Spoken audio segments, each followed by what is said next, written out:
నెల్లూరు జిల్లా బుచ్చిరెడ్డిపాలెం మండలంలోని శ్రీ కోదండరాముని ఆలయం శతాబ్దాల నుంచి బాసిల్లుతున్నది. దాదాపు 255 సంవత్సరాల క్రితం నిర్మితమైన ఆలయం విశాలమైన ప్రాంగణంతో దేదీప్యమానంగా విరాజిల్లుతూ ఆ కోదండరాముని కృపకు పాత్రులైన బుచ్చిరెడ్డిపాలెం వాస్తవ్యులు ధన్యజీవులు. దొడ్ల కోదండరామిరెడ్డి నిర్మించిన ఈ ఆలయం ప్రాచీనమైనది. ఇంతటి సువిశాలంగా అత్యంత సుందరంగా బాసిల్లుతూ 100 అడుగుల రాజగోపురం కలిగిన ఈ ఆలయం విశిష్టమైనది. ఇక్కడి కోదండరాముడు సీతా లక్ష్మణ సమేత రాముడు. 6 అడుగుల విగ్రహాలు ఎక్కడా ఉండవు. రాజగోపురం కూడా 7 అంతస్తులతో ఉంటుంది.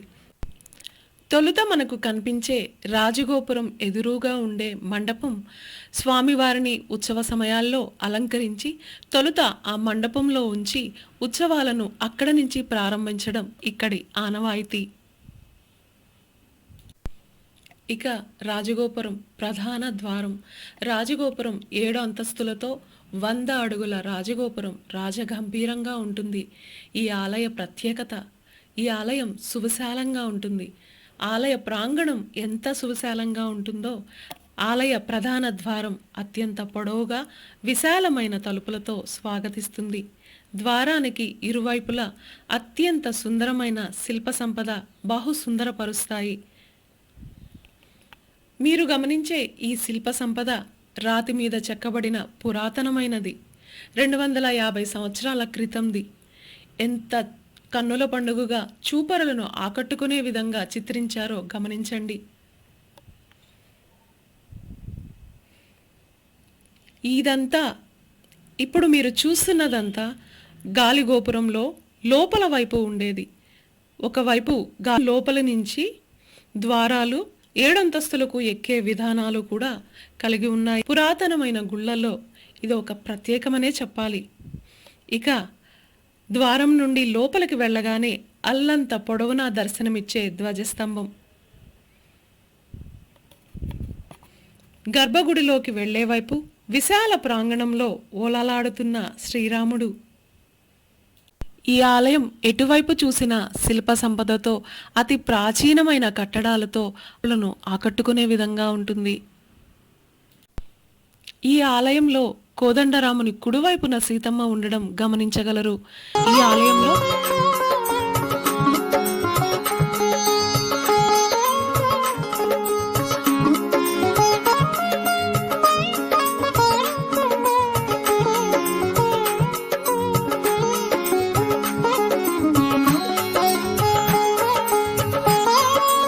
ఇదొక విశిష్టత. ఇక్కడ కలశాలను పెట్టి ఉండడం మీరు గమనించగలరు.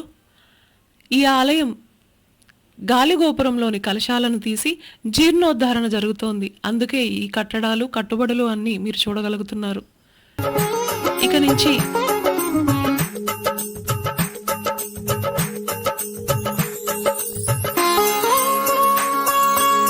మనం ప్రదక్షిణలాగా చేస్తే లక్ష్మీ నరసింహుడు, అటు నుండి మరో మలుపులో లక్ష్మీదేవిని చూడగలరు. ఇవి ఉపాలయాలు. ఈ ప్రాంగణంలో అతి విశాలమైన లోపలి గర్భగుడి ప్రాంగణంలో ఈ 2 ఆలయాలు ఉపాలయాలుగా ఉంటాయి. ఈ గుడి లక్ష్మీ అమ్మవారిది. పక్కనే మనం చూడవచ్చును అద్దాల మండపం.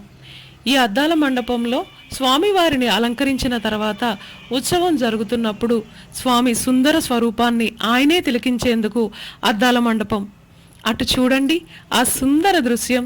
ఈ ఆలయానికి దక్షిణ ద్వారం ఉండి వెలుపలకు దారి ఉంటుంది. ఇక గర్భగుడి ద్వారం చుట్టూ పైవైపు కనిపించే శిల్ప సంపద రామాయణాన్ని గుర్తుకు చేస్తాయి. ఇక్కడి కోదండరాముడు సీతా లక్ష్మణ సమేతుడై ఆంజనేయ స్వామితో దర్శనమిస్తాడు.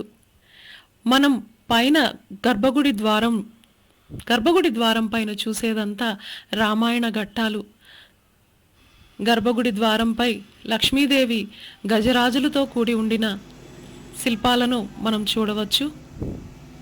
ఆనంద రూపుడు కోదండపాణి అయి సీతా సమేతుడై దర్శన భాగ్యాన్ని భక్తులకు కలిగిస్తున్నాడు.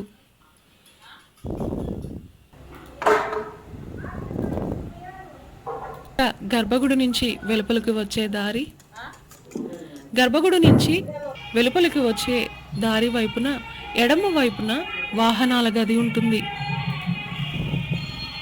ఈ వాహనాల గది నుండి వెలుపలికి వెళ్తే దక్షిణ ద్వారం ఇలా ఉండి ఆ పక్కనే కోనేరు.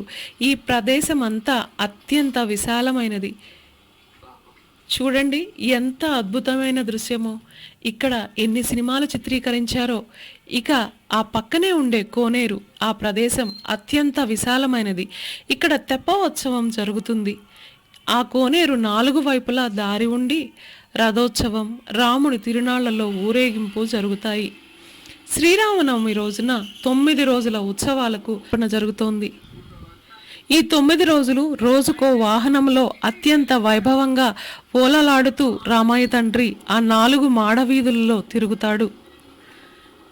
కోనేరులో తెప్పోత్సవం, 4 మాడవీధుల్లో తేరు అంటారు, రథోత్సవం జరుగుతాయి.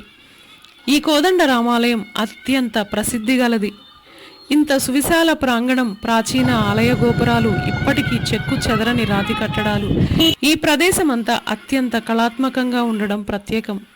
ఆ కోదండరాముని ఆశీర్వాదాలు భక్తులందరికీ చేరాలి. జై శ్రీరామ్. ప్రధాన ద్వారం నుండి వెలుపలికి వచ్చిన తర్వాత ఉత్సవ మండపం ఎదురుగా శ్రీ ఆంజనేయ స్వామివారి ఆలయం కూడా గమనించవచ్చును. ఇది అత్యంత విశాలమైన ప్రాంగణం. ఈ విశాల ప్రాంగణంలో ఉండే ఎన్నో దశాబ్దాల క్రితం ఉండే ఈ ఆలయాన్ని మీరు అరుదుగా చూస్తారు. ఈ ఆలయానికి ఒక్కసారి వచ్చి దర్శించుకోండి. To Global Media Wings, please like, share and subscribe. Thank you.